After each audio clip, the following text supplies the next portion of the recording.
everybody and welcome to Creativity Time. My name is Tatiana. I'm an independent Stampin' Up demonstrator here in Australia, and I got some new goodies in the mail from the stamp sale.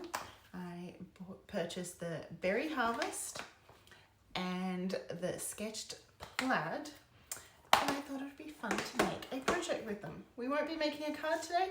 We will be using the scalloped gift card boxes because I also got them. And I haven't had time to play with all the new goodies. So what's a better time than creativity time? So I have an idea. So let's flip to the table and let's put together the box first. So it comes with two pieces. So I guess you don't have to use the gift card insert holder part. Oops, I've just ripped the scallops. That's all right. We'll cover that up. So I'm just going to fold along each of those pre-scored spots first.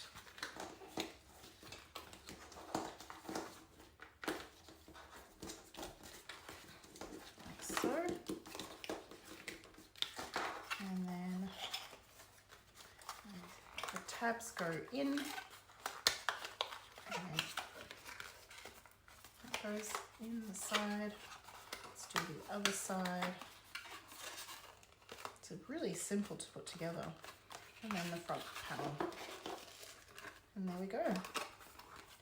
And I did rip mine just a bit there, but I'm thinking a belly band, so that will be covered nicely.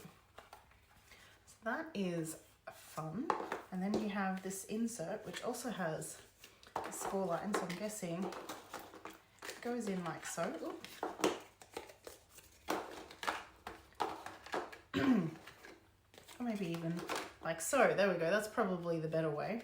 I was trying to get it to kind of stand and pop. You could put some adhesive on that, I reckon, and have it sit there, and then you can close it. And then you can force close and have that kind of pop up when the recipient opens it. Or you can swish it around, not use any adhesive, and have that. And this has pre-cut little slots so that you can slide in a gift card, which of course I didn't think to prepare one, so I've just got a random card here lying around so you can get the idea. So that slots in like that.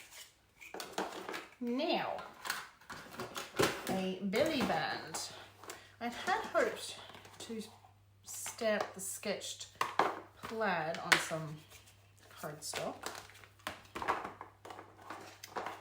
And that won't wrap around for you, which isn't a big deal since we don't really need it on the bottom. But DSP would be easier to use.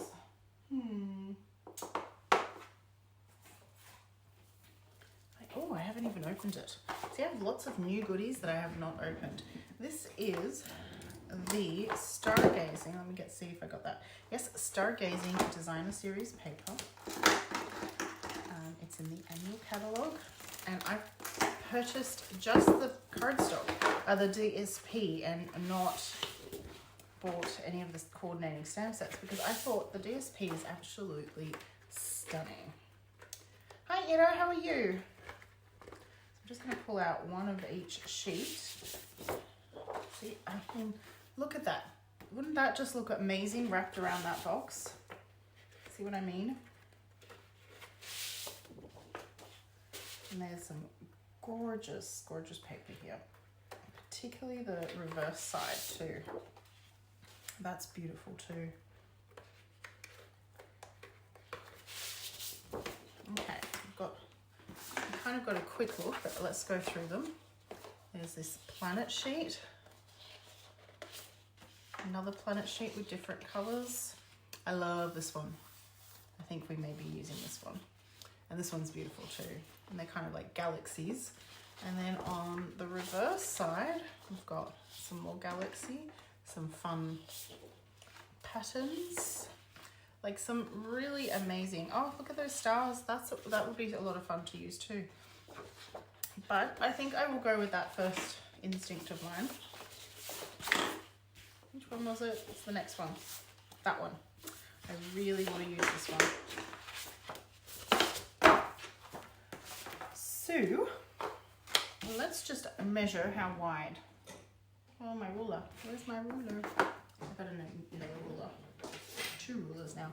Okay, so this box is just over 4 inches wide and might make my belly band, let's see, 2 inches or 3 inches. I'm going to go with 3 inches, make a wide belly band. And I want to capture some of this beautiful part of the cardstock. So I'm going to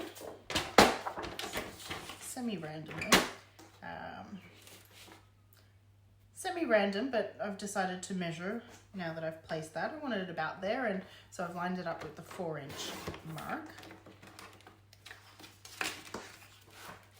And now I'm going to cut at 3 inches because that's what I said how wide I wanted it to be. Now we can use this gorgeous paper. When I do belly bands on something like this, I don't like to measure and I don't like to pre-fold things because the score lines may not line up and all of that. So this is what I do. I decide what part I want showing at the top there, which I think is about right there. And then I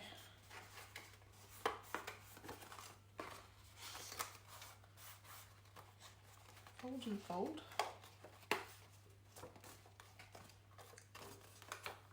Got to fold the other way now.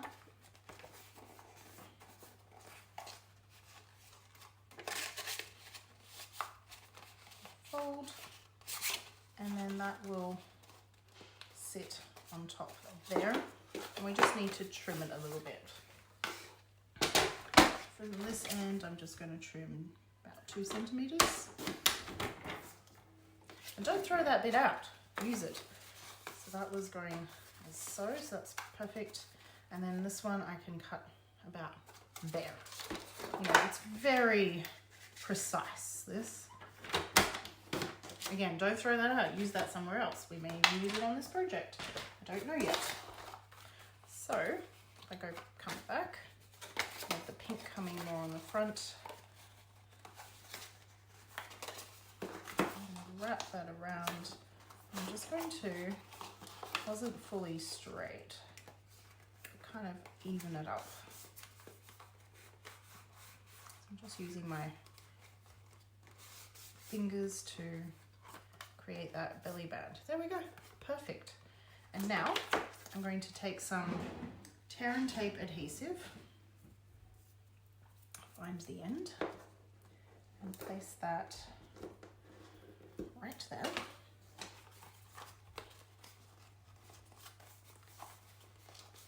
And then remove the backing, making sure the tear and tape actually stays behind.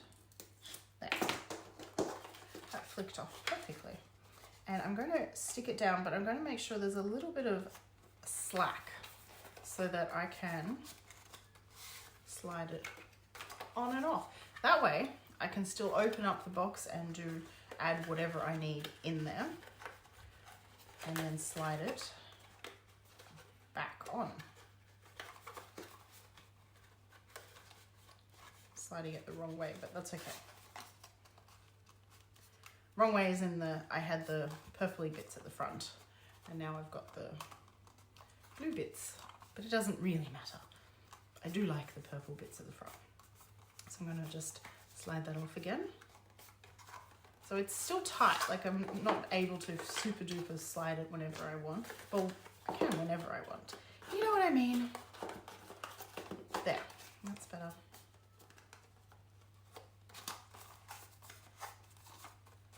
And so there. So we've got this gorgeous paper and now we are going to use the Berry Harvest. And I know, you probably wouldn't think this paper because of the Stargazing theme with the Berry Harvest, but I think it'll work quite well.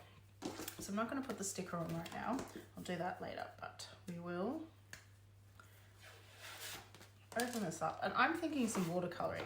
So I will grab some Fluid 100 paper. Yeah. And I will be using my Stamparatus So some sort of stamp positioning tool is highly recommended when I stamp these large stamps, these background stamps, just because that way you can stamp again if you need to, particularly on watercolor paper.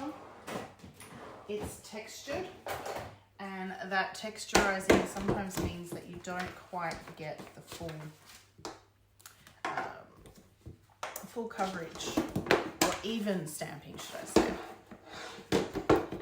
So I'm going to place that there, place the stamp approximately where I would like it. And in an ideal world, I wouldn't have the gap at the top and the bottom, because I would like to conserve that strip more better, but that makes it harder to position and hold the cardstock. So I am going to just place it in the middle, so, and pick it up. And I'm going to heat emboss. I'm going to use white heat embossing, so I've got my white here, and we probably should put some grid paper down. My stash of pre-loved grid paper is blue, so I'll grab one from the drawer. There we go.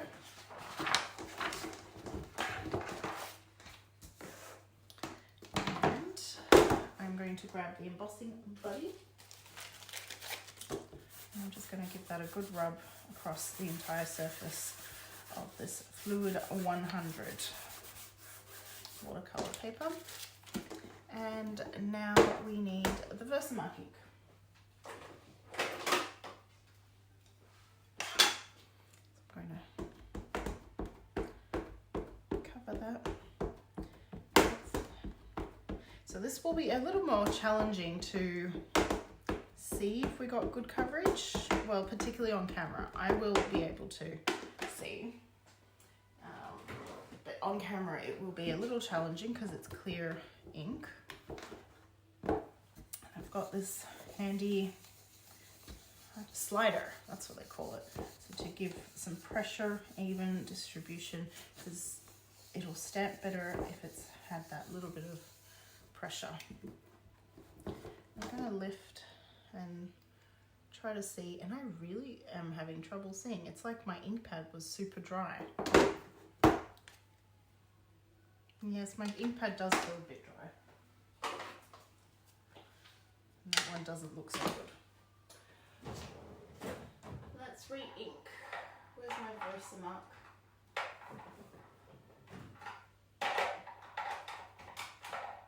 Versamark. I may need some more soon. So this is why I'm using the stamp positioning tool.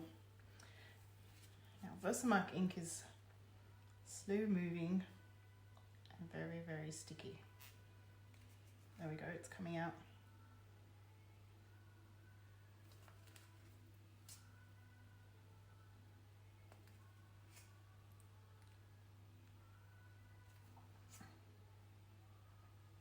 Can you see that being added in? You can see. And then I'm going to grab a block just to kind of distribute it.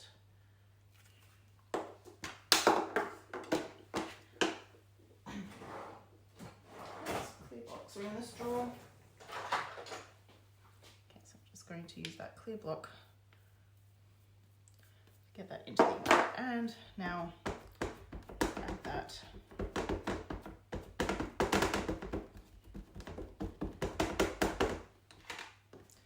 And hopefully we have a better imprint. So at least I now know that it's imprinting on the same spot as I did in my last attempt. Due to the fact that now I can see I can see it better. I can see it. I don't know if you guys can pick up on it, but I can see the leaves and some of the berries. I think we need another layer. So it was definitely a dry ink pad because I can see the leaf right there. I know the camera is not picking up. You're going to have to just trust me on this one.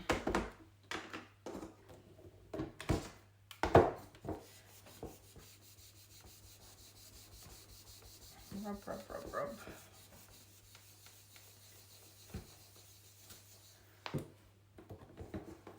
There, definitely. I'm going to just do one more because I have found that the Fluid 100 paper, because it's thicker and kind of textured, it just needs that little bit of extra attention.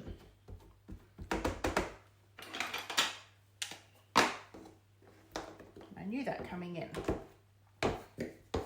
particularly in the middle here.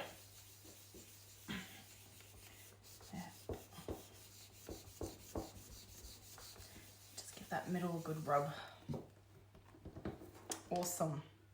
I'm very happy with that. I'm going to now carefully remove my magnets and cover the sheet in white embossing powder. We'll use the spoon this time. And I kind of start in the middle and tip it off. Can you see that? How, yeah, there. The light has caught it. You can see that it's there. And if by starting in the middle or placing the embossing powder in the middle, it catches as it slides down. There, can you see that? Isn't that looking amazing? There's some spots here that might need a little bit more embossing powder. It's looking good. Fabulous. And now to heat set.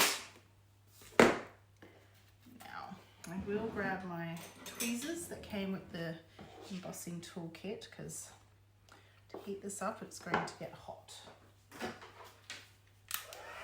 That just protects my fingers a little bit. So I'm just starting at one corner, and then once it starts heating up, that, oh no, not quite yet. But there we go. I'm hoping the camera might pick this up. And I'm just going to make sure I go across the entire surface so you can see where the powder has set and hasn't set. I don't know if the camera is picking it up too well, but in real life you can definitely see the difference. And I want to make sure I heat set all of it and don't miss a bit. So I'm just going to be very methodical, just go up and down, and up and down. And as the heat tool heats up more, it gets quicker. I'm finding that already. It's a little slow at first, and now it's a lot quicker. Yay.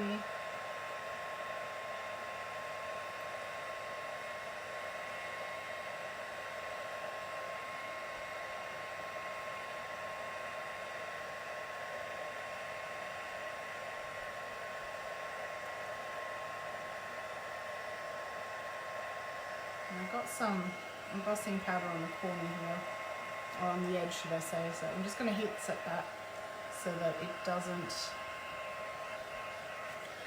come off on during my watercoloring. Anyway, so I know that is very faint. You can just see as I turn, there's the pattern.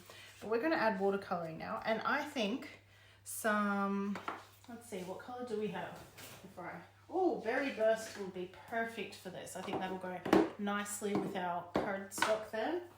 And I'm thinking Pretty Peacock for the leaves.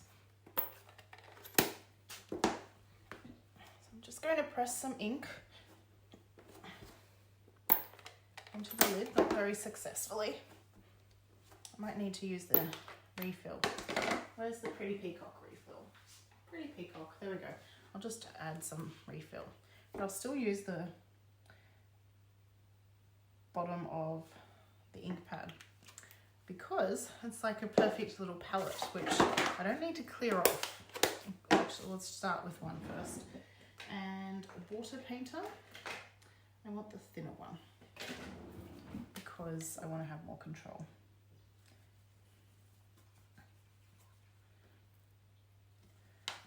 Water that down. And I don't like to use paper towels, just to throw them out a little bit of away. So I just use a chamois if I need to wipe my brush. Okay, and so now I'm going to find where the leaves are and start painting. Even I have to tilt it a little bit to see where they are. And it doesn't matter if I'm a bit too loose. I'm going to do the stems as well. I want this to be quite loose and free flowing. But what I love about using heat embossing when you're watercoloring is that it kind of creates these little dams or walls for you to paint in. So if you wanted to do something a little more detailed and that, you could. And then I'm just going to go on top with a bit of darker ink near the center of those leaves, like so.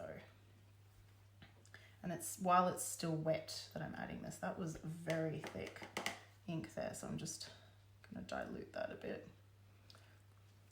And you can see the ink pulls away from, is that focused? I don't think that's there.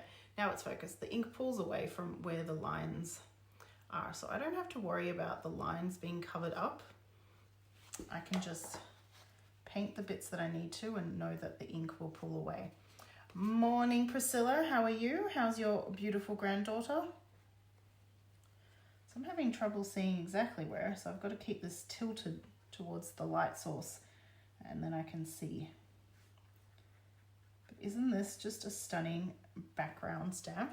When I saw it, I know that it's a background stamp, but I could envisage, and I'm pretty sure inside the catalogue they did this, using these bits as like a regular stamp in the sense that we, not just as a background, but as elements. And that's what we're going to do.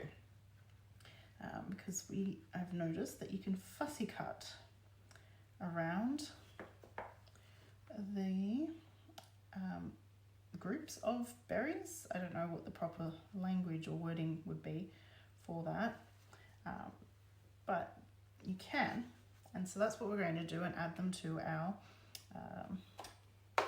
gift box.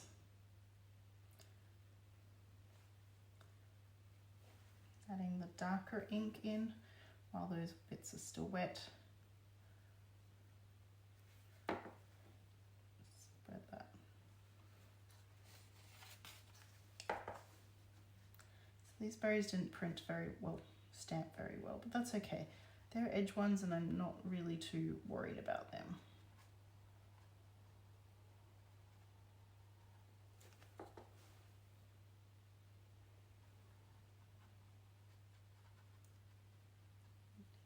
There. And I'm not being super neat. I want to have that free flow watercolor feel to it. Which, considering I'm using watercolor, it's a good thing.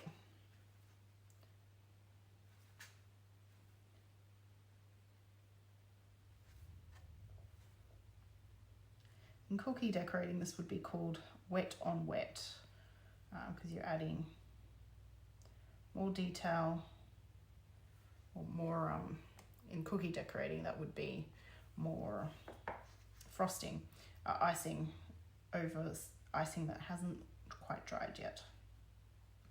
Pretty sure it might be the same in watercoloring. I don't know all the lingo. I do know that it's fun though. Create some beautiful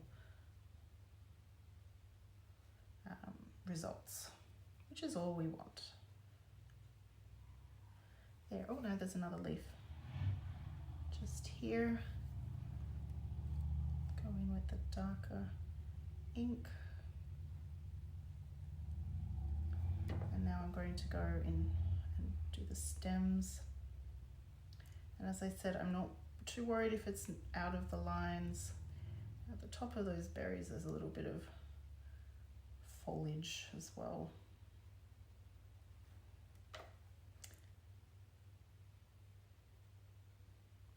Now, if I was to use this as a background, I'd also watercolor the background. And I think I would do it in something such as Pool Party or Balmy Blue, just to make it stand out compared to these dark colors that we're using for the berries and the leaves. But because I'm planning on fussy cutting, I'm not going to bother. There's another leaf here. Add some color.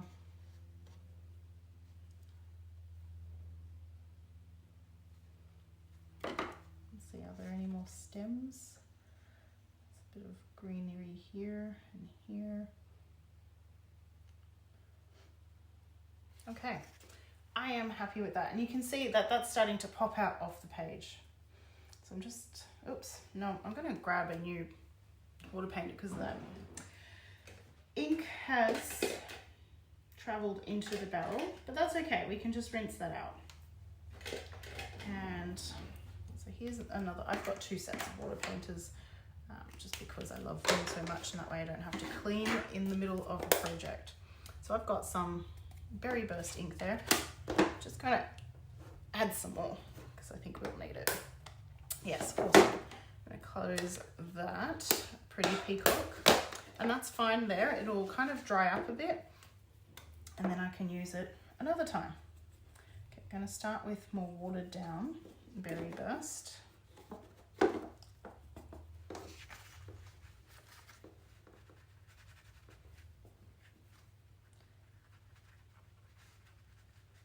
Add that over the berries.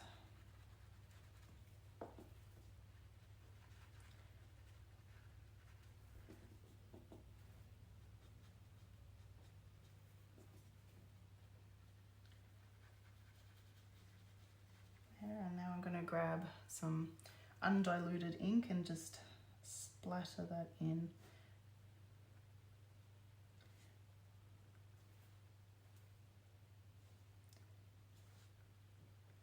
To create different areas of depth of color. Can you see that?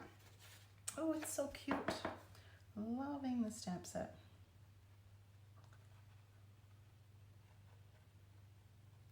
So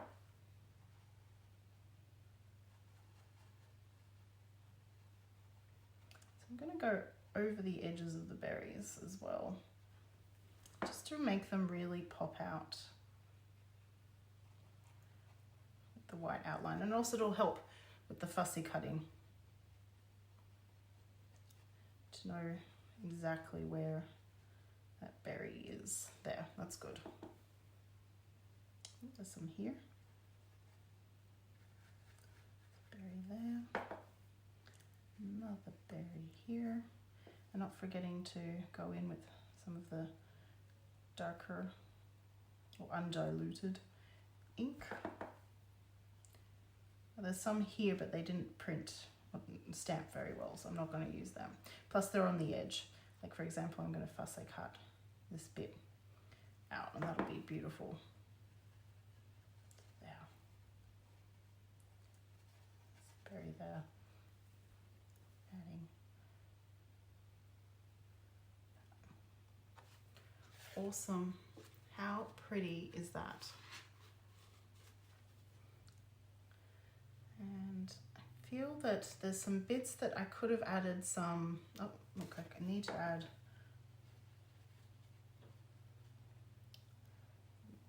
Berry Burst to that berry, but there's some greenery tips near the berries that I've missed. I'm just going to pull out, oh, I've pulled out a completely different brush now. That's okay. There, and some stems. Right there and over here.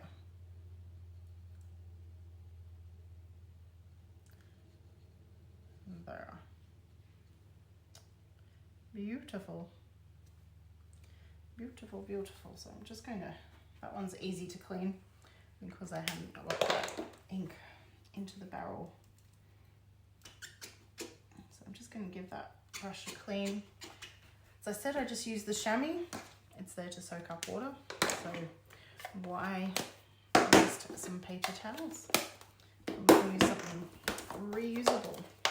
Now normally I would recommend leaving this to dry just for a little bit longer before fussy cutting, but I'm going to start because I'm aware that people, you all lovely people, have lives and don't need to watch paint dry on my Facebook Live.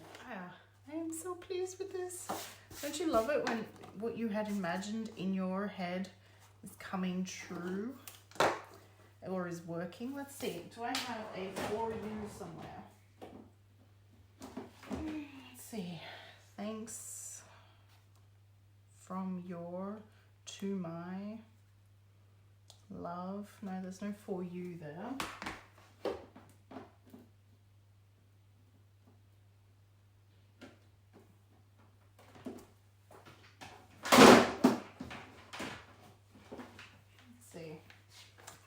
Nothing in the tacos or the crafting with you. We could do celebrate. Oops, that's not on. I think celebrate would be lovely. Celebrate, and we could heat emboss it on that little bit and add that. I like that idea. Let's go with that idea.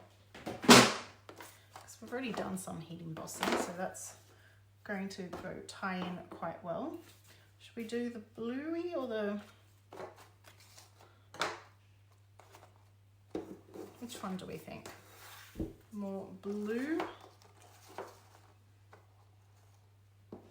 or the more pinks?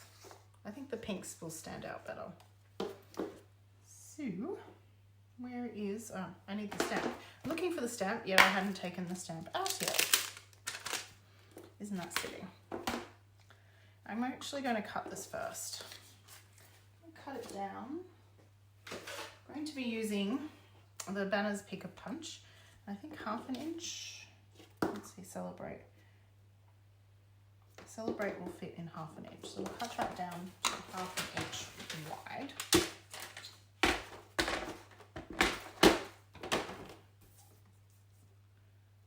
So there. And where did the stamp go? There.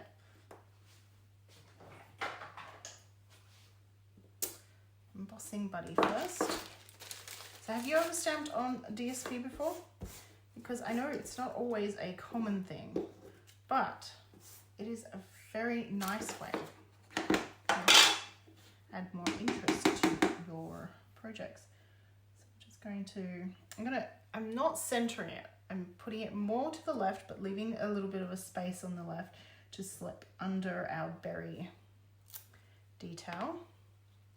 And then leaving more of a tag in the end there. This one I'm just going to dip in.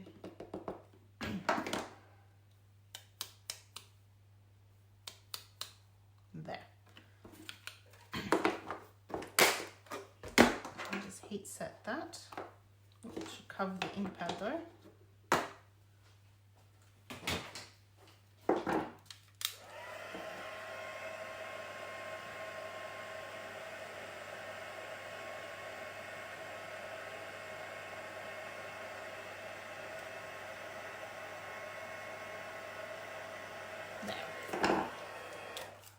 All heat set already, and now I'm going to open them and slide that in. Because this is quite small, I like to flip it to make sure it's kind of centered. There, very cute. I mean, of course you can cut that with paper snips. I don't know, I never get that right angle, correct angle that is, not the right angle, meaning 90 degrees. So I prefer using, so we're going to put that there, and then the Celebrate, put there. So I want this one up on dimensionals, but I'm going to make sure that the dimensionals only go where I'm attached to the belly band, and that way it can be slid on and off, and the decorative bits kind of go with it. I think we can put one just here as well. one just underneath that leaf there. Perfect. Remove the backing. Oh, I'm so pleased I used this DSP. So pretty. And that will go, sit right there. We can trim that down.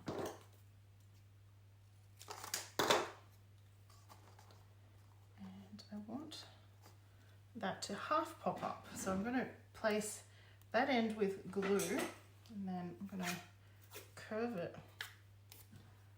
We've got a little bit of a flag wave there, so that'll go down, and then the bit with the where the B and the R are, we're going to pile 2 dimensionals up on there. Or do we need to? Let's just try 2. Yes, I think 2 would be best. So remove the backing off that one, and then stick another one right on top, and then grab a little, or maybe a glue dot. I think a glue dot in this case would be perfect. Oh, unless they go running away from you. Oh, nope, did not stick. There. Transfer the glue dot. That will go there. And then that way, that is very, I'm trying to get the angle. You can see it's flaggy, 3-dimensional, and it comes off. So the person doesn't have to ruin all your pretty work. And you can, and that means you can decorate and have them ready to go, and then slip in the gift card whenever you are ready. But one more addition, just one final touch, and if I can find them on my desk, because my desk is now a mess, are the loose silver sequins. Another thing I just recently purchased. And I think a few of these will just take it to the next level. And the way I adhere, my favorite way, should I say, you can add a drop of multi-purpose liquid glue, let it sit and almost set. But what I like to do is, in the kits, you get these glue dots, and I don't like using them in the kits.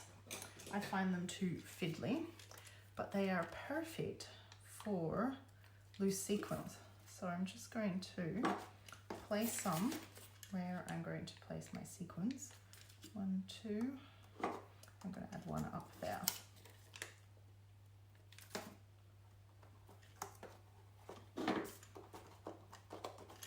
And then remove the backing with the pointy take your pick tool. And then I'm going to use, just sprinkle some out so I can grab different sizes. I'm going to grab a big one, place it right here, and then a smaller one, and place it right here. And I think I'll use that one up there. So that was a super easy way of adding those sequins. And of course you could add more if you wanted, but that's all I wanted, just to give that little extra sparkle. In life they stand out a little bit more, but amongst all the little, it's almost like boho, not boho, baroque, that texture. Anyway, so there is my project. Hope that you enjoyed and learnt something, picked up a tip or trick or two. So there we go, one last look without the mess of the desk behind it. I am very pleased, and I love that we can take the belly band off and add the gift card whenever we are ready. So thank you so much for joining me. I hope that you have a lovely rest of the week, and I'll catch you next week at 10 AM Australian Eastern Standard Time, or on YouTube. And don't forget to subscribe to my YouTube channel so that you get notifications of when I go live, when I upload a new video. Bye for now.